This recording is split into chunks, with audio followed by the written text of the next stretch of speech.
Hello, everyone. My name is Luis Carrillo, and it's a pleasure for me to be sharing this content, this video with you in the context of preparation for the application process for the IPADE. So, very excited to be um, in this process. So, to begin with, I just want to share with you the approach that I took to solve this case and to share it with you. Basically, we're going to be covering the facts of the case, a reading of the business situation and the industry where this company operates in, then how those facts are connected or related to a specific business issue or growth opportunity. And third, how those issues or growth opportunities can be tackled. What will be the solution? How a solution can be articulated um, to solve for that. So that would be, and as I mentioned before, this will be the agenda, delving into the facts and understanding how the context and the industry define and space for this company to operate and how those situations inform the business decisions that the owners or the executive committee is making, how this problem can be articulated. And in my view, 80% of the solution for a problem is basically prepared when that problem is articulated. And third, what type of solutions, and what are the key drivers and vectors that can articulate a solution that can be implemented for this business issue, right? So delving into the content, the company, Aceitera del Sol, participates in an industry, the edible oil industry in Argentina, Latin America. By the time the case was written or the company is explained, the industry is expanding, is growing. We can assume that is in the frame of a moment for the country of economic expansion, but particularly in the industry has several products. This company is mainly focused on olive, soy, and rape. It was founded, as I mentioned before, in Argentina, and during the years, the company was characterized by the quality of the products and had a very decent, solid brand equity and market presence that led for opportunities for the founder to look beyond the current borders and understand how this experience in the local market could be extrapolated to other markets where its product portfolio can be appealing. The founder, Don Luis Gonzalez, very characteristic, driven, very entrepreneurial, that basically founded the company and brought part of the family to lead it. And you can argue that it was with the years, bringing more people, either from the family or from other areas to professionalize the operations and put in, the milestones for the company to continue growing. The case basically explains an opportunity for expansion for the company to expand in Asia, basically from Hong Kong. They explain that Hong Kong poses a good opportunity given the geographic position, but also the business environment that typically for companies that want to enter the Asian market poses a space where they can set up business. It's quote unquote easy, it's transparent, and provides companies with access to the Asian market in a very fast and convenient way. Um, the company reports sales of $200 million, and around 30% of those sales are outside the country, exports. A sizable business, it says that basically the model for expansion or for exports is basically through brokerage. They pay a percentage to these firms that open market and resell and distribute the product in other markets. So particularly for the case, the founder goes to China, identifies a person with the local roots, with the local expertise, and basically decides in a very fast way that there is a good opportunity and they want to set up shop very fast. And basically the model, it brings some managing team in the local market, that with a salary, with some responsibilities, with a commission to distribute the products, to sell basically the products, and also a profit sharing scheme. Very attractive, very appealing to the local operators, and it has a yearly budget around $500,000. Not minor, but nothing to die for. When you're setting operations in China and for a company of this size. So basically, these are the main facts that inform the situation that we'll cover later on. So what is the issue at stake? Is there a problem? Yes or no, and why? And I think that's the most interesting part.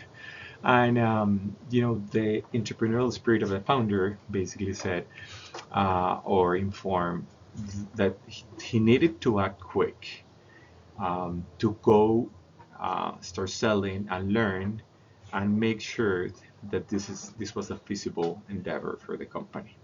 So he decided, having the conversation with a local operator, that the brokerage model could work. The center, all the operators in Argentina were a little bit concerned about the speed of this being set up, and about the lack of visibility and transparency to the center. Even though it is true that autonomy, brings flexibility and speed to market. The company was in that process of professionalizing and controlling, for to set the basics for growth, and this didn't feel good in the center, right? Also, the center, the headquarters in Argentina, were concerned about the lack of control mechanisms, right? How were the sales goals defined? Was there a budget? What was the level of sales? How those sales could be tracked down month by month. What about the profitability? What were the thresholds, the benefits, and how could performance be measured? Month by month.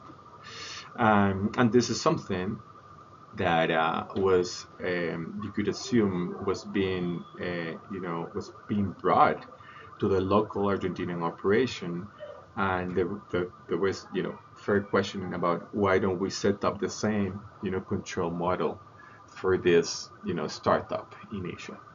And even though there was some governance and some operative model, there was another concern that incentives were not fully aligned. Making sure that the operator in China basically did all the business connected to the benefits of the center, right? And this is typically when you set up operations in other countries, and more so in a very far country, with differences in culture and way of doing business, right? So this is the situation that we have in the case. And how do you solve for it, right? Even though the case portrays a successful company, sizable company, expanding locally, but with lots of interest to get benefits in other markets. The first part was understanding how could you solve for these concerns that the center had, right? And I think the first part would be to recognize the value of a standalone operation. How can a startup, right, a broker, setting up a shop in China, can help the learning and the skill sets that this company needs to continue growing outside Argentina. So first is there has to be recognition that having a local operator with local knowledge and that flexibility and speed to operate brings value to the center, right? But also, having the basis for a management control system would help, right? And setting a satellite operation in Asia is not an excuse, for not having the basics for control, and not for the sake of control, but also to understand the basics and ensure that the learning that these companies have in abroad can be extrapolated to other markets. So the selling point of getting a control mechanism could be articulated two ways. First is, how can this management control system help the business set goals, understand the performance opportunities, report financially, and do it with a cadence that doesn't bring bureaucracy, but helps the local business and connects and helps the center bring expertise to the satellite operation and vice versa. That's important. Number two is provide guidelines, operative guidelines that not only concern the core of the business, but also how do they attract and retain talent? How do they make decisions? What's the risk level that they have, in the operation, and how can they mitigate those risks? Leveraging the expertise that this company has in the industry, in the category, in markets like Argentina. And another thing is how, with transparency, this control mechanism can make sure that the incentives are fully aligned, right? That all the work that this broker is doing in China or anywhere else, is fully aligned with growing the portfolio, getting sure that the brands are getting, exposure, making sure that the conditions, that the trade terms and the commercial conditions are fair, right? That you have a level play field when you have this portfolio competing with other brands, let's say, and there's a minimum set of incentives of not, acting accordingly, right?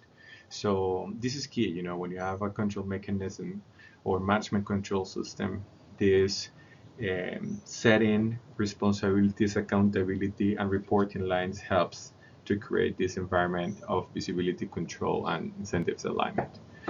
And also making sure that even though these control mechanisms are put in place, are done in a way that are, they can be implemented with the time.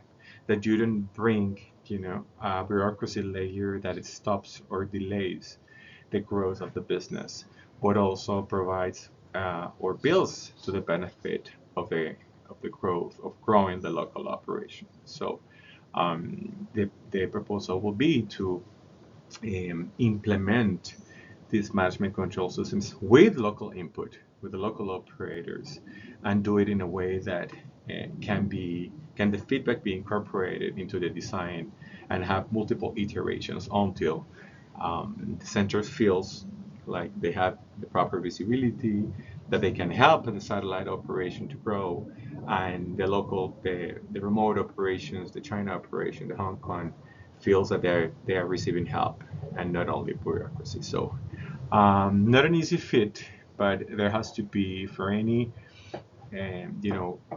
operation or company that is looking to expand in other markets, a minimum set of controls or guidelines, to report and to understand, to connect to the centers are needed,